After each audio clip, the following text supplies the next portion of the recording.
सुरुवातीलाच मोठी बातमी। एकनाथ शिंदे हे दिल्लीच्या दिशेने रवाना झालेले आहेत। अमित शहांसोबतच्या बैठकीसाठी शिंदे हे दिल्लीला रवाना झालेत। तर दिल्लीमध्ये राज्यातील मुख्यमंत्री पदाबाबत बैठक होणार आहे आणि या बैठकीसाठी एकनाथ शिंदे हे दिल्लीकडे रवाना झालेले आहेत। एक दिवसापूर्वी पत्रकार परिषद घेत एकनाथ शिंदे यांनी मुख्यमंत्री पदाच्या शर्यतीमध्ये असणार नाही असं घोषित केलं होतं। त्यानंतर आता महायुतीचे प्रमुख नेते हे दिल्लीला रवाना झालेले आहेत। अमित शहा यांच्यासोबत बैठक होईल, त्यानंतर महायुतीची बैठक होणार आहे। तर अमित शहा यांच्यासोबत बैठकीसाठी एकनाथ शिंदे हे दिल्लीकडे रवाना झालेत, दिल्लीला रवाना झालेत। देवेंद्र फडणवीस तसंच अजित पवार हे सुद्धा या बैठकीसाठी उपस्थित असणार आहेत। महायुतीतील प्रमुख नेते अमित शहा यांच्यासोबतच्या बैठकीसाठी उपस्थित राहणार आहेत। तर या घडीची एक मोठी बातमी आपण पाहतो। एकनाथ शिंदे हे सुद्धा अमित शहा यांच्यासोबतच्या बैठकीसाठी दिल्लीला रवाना झालेले आहेत। महाराष्ट्रातील मुख्यमंत्री पदाबाबतच्या निर्णयासंदर्भात ही बैठक आहे आणि या बैठकीला महायुतीचे प्रमुख नेते हे उपस्थित आहेत। अमित शहा यांच्यासोबत ही बैठक होणार आहे। या बैठकीमध्ये महाराष्ट्राचा मुख्यमंत्री कोण असेल या संदर्भात निर्णय होईल।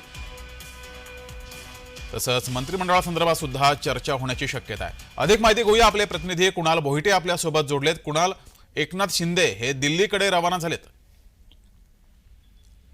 जगदीश, एकंदरीत पाहायचं झालं तर गेल्या 2 ते 3 दिवसांपासून महाराष्ट्र राज्याचा मुख्यमंत्री कोण असा सवाल उपस्थित केला जात होता। एकनाथ शिंदे हे रेसमध्ये होते, मात्र त्यांनी कालच पत्रकार परिषद घेत त्यांनी सांगितलेलं आहे की महायुतीचे नेते अमित शहा असतील, मोदी असतील, हे जो निर्णय देतील, जे मुख्यमंत्री म्हणतील त्याला आमचं समर्थन असेल, अशा प्रकारची भूमिका त्यांनी व्यक्त केलेली आहे। आणि आज महत्त्वपूर्ण बैठक जी आहे ती दिल्लीला होणार आहे आणि दिल्लीमध्येच ठरणार आहे महाराष्ट्र राज्याचा पुढचा मुख्यमंत्री कोण असणार। आणि मुख्यमंत्री एकनाथ शिंदे आता काही वेळापूर्वीच दिल्लीकडे रवाना झालेले आहेत। त्याआधी जे महायुतीतले म्हणजे शिवसेनेचे जे मुख्य नेते आहेत, शंभूराज देसाई असतील, गुलाबराव पाटील असतील, राठोड असतील, हे सगळेच जण मुख्यमंत्र्यांच्या निवासस्थानी दाखल झाले होते। त्यांच्यामध्ये चर्चा झालेली आहे आणि मुख्यमंत्री आता दिल्लीकडे रवाना झालेले आहेत। त्यामुळे महाराष्ट्र राज्याचं पुढचं मुख्यमंत्री पद कोणाला हे आज संध्याकाळपर्यंत जाहीर होईलच। मात्र मुख्यमंत्री एकनाथ शिंदे हे उपमुख्यमंत्री पद घेत आहेत का किंवा शिवसेनेतल्या कुठल्या नेत्याला देत आहेत, पहिल्या टर्मचं म्हणजे ज्यावेळेस मुख्यमंत्री पदाचा शपथविधी होईल त्यावेळेस कोणकोणत्या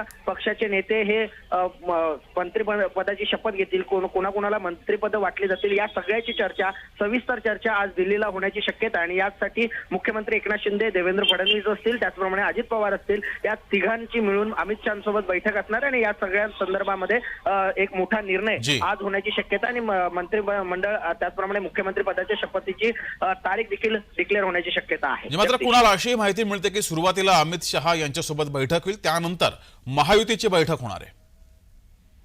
नक्कीच, पहिले अमित शहा यांच्यासोबत बैठक होईल, त्याच्यानंतर महायुतीच्या नेत्यांची देखील बैठक होणार आहे। महायुतीच्या नेत्यांनी समन्वय राखला पाहिजे, त्याचप्रमाणे समन्वयाने जो काही निर्णय येईल मुख्यमंत्री पदाबाबतचा त्या समन्वयासंदर्भामध्ये देखील चर्चा होऊ शकते महायुतीच्या नेत्यांना। कारण प्रत्येकाची अशी भावना आहे की अजित पवारांनी जरी बिनशर्त पाठिंबा भाजपला दिला असला तरी सुद्धा मुख्यमंत्री एकनाथ शिंदे व्हावेत यासाठी राज्यभरातून अनेक नेत्यांनी प्रतिक्रिया दिल्या होत्या। त्या संदर्भामध्ये सुद्धा चर्चा होऊ शकते आणि मग जो काही फॉर्म्युला असेल मुख्यमंत्री पदाचा तो देखील पुढे येऊ शकतो। कदाचित मुख्यमंत्री एकनाथ शिंदे यांना शेवटचे काही वर्ष सुद्धा मुख्यमंत्री पद देण्याची सुद्धा जो निर्णय आहे तो देखील होऊ शकतो। त्यामुळे या निर्णयाकडे आणि या बैठकीकडे संपूर्ण राज्याचं लक्ष कुणाला ही दिल्लीमध्ये बैठक होते आणि या बैठकीकडे आता साऱ्यांचं लक्ष असेल। मुख्यमंत्री पदाबाबतचा निर्णय समोर येण्याची शक्यता आहे। धन्यवाद कुणाल दिलेल्या या माहितीबद्दल।